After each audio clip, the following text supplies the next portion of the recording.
Hey up. Right, I'm not sure where to start with this one. As you've probably realised watching this channel over the years, I'm an animal lover. I'm sure you all know about Willow, my border collie. And then of course there's Millie that I lost a couple of years ago. And then there's Madison and Ollie, or Ollie Bob as he was known in the household. Ollie Bob's become well known over the years for his frequent photo bombing sessions when I've been filming videos outside on the drive. Ollie liked attention, he liked to make his presence felt whenever he was around, and he would never take no for an answer. And after he caused mayhem with the making of a video just last week where he managed to upset a box of parts, losing some fasteners, everybody'd been asking if I would make a video sort of featuring Ollie. I've honestly lost count of the amount of requests that I've had in comments, and they still keep coming. I only got one this morning. Now, I'm absolutely gutted to tell you that tragically Ollie was killed last night. He was hit by a car. Now, the lady responsible said that he just ran out onto the main road in front of her, which doesn't make sense because Ollie, in the nearly 10 years that we've had him, never ever went onto the main road. He wouldn't even go onto the pavement at the front of the house. And he couldn't really run because both kneecaps in his back legs had fused due to a genetic disorder. So I have my reservations about what we were told, but I'm going to draw a line under that and I'm not going to dwell on it. But what I would like to do for those of you that are interested is tell you Ollie's story. Now, I'm not quite sure how long ago it was, 13 or 15 years ago, I found myself adopting a feral kitten. And I'm sorry, I don't have any photographs of her. Her name was Binks. For the most part, she was quite a sweet little cat, but she never lost that feral nature. You know, when she approached you were never really sure whether she wanted you to stroke her or whether she was just, wanting to take a finger off. Now, because I live on a main road, I kept her as a house cat. She wasn't allowed out, but when I met my partner and she came with 2 daughters and 2 cats, Millie and Madison, that led to her occasionally getting out, which then became a regular thing.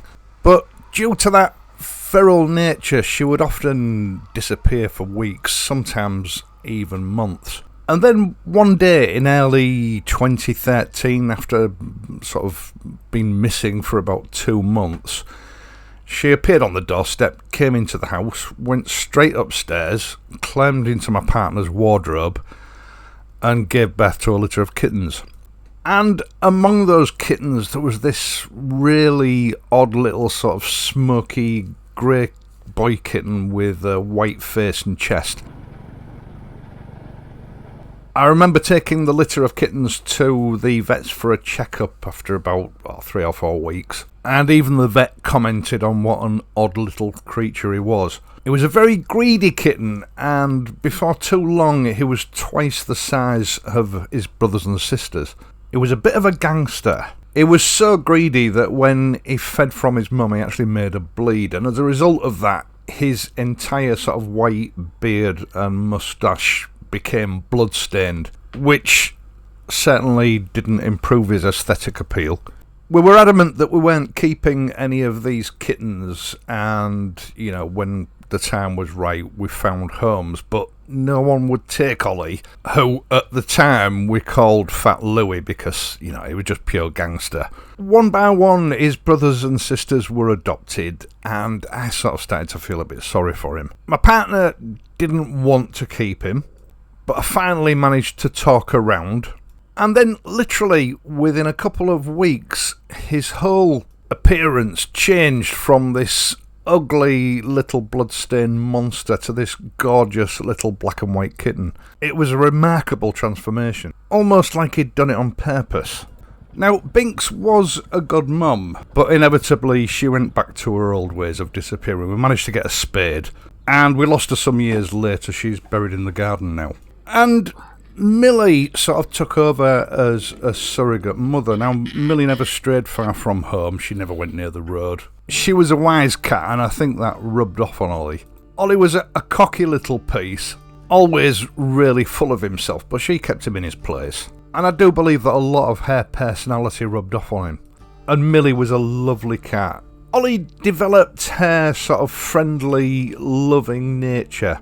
I've never known anything quite like him. You know, whenever he'd been out and he came back into the house, no matter where you were in the house, he would have this particular meow that he would let out just to announce to everybody in the house that Ollie was home.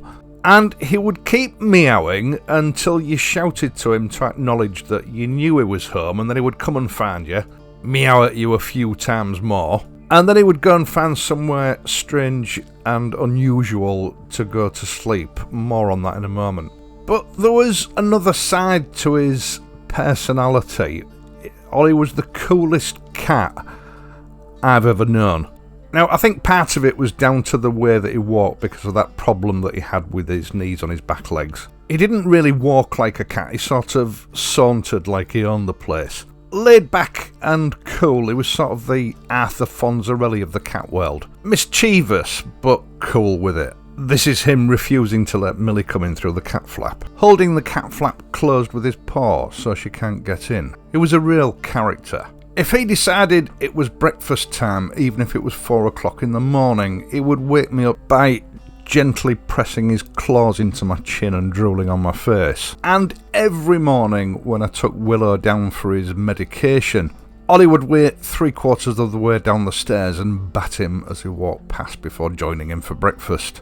And according to him, he owned everything in the house, even my light box, which eventually I had to stop using for filming because he would climb into it as soon as I set it up. He also owned Willow's bed. In fact, according to Ollie, he owned everything, so he could fall asleep anywhere, in any position. He was a huge presence in the household, and we're all really going to miss him. I've literally just laid him to rest next to his mum in the garden before making this video, and due to the requests that I've had over the last week or so, I've assembled a little slideshow of Ollie and boxes and odd sleeping positions, and I'll allow those to play out. But please, before you go, do me a favour, go to your cat or your dog or whatever other pet you have and give them a cuddle from Uncle Stu. Show them how much you care and cherish every second that you have with them, because you never know when it's going to end. I'll see you next week.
You need to go home.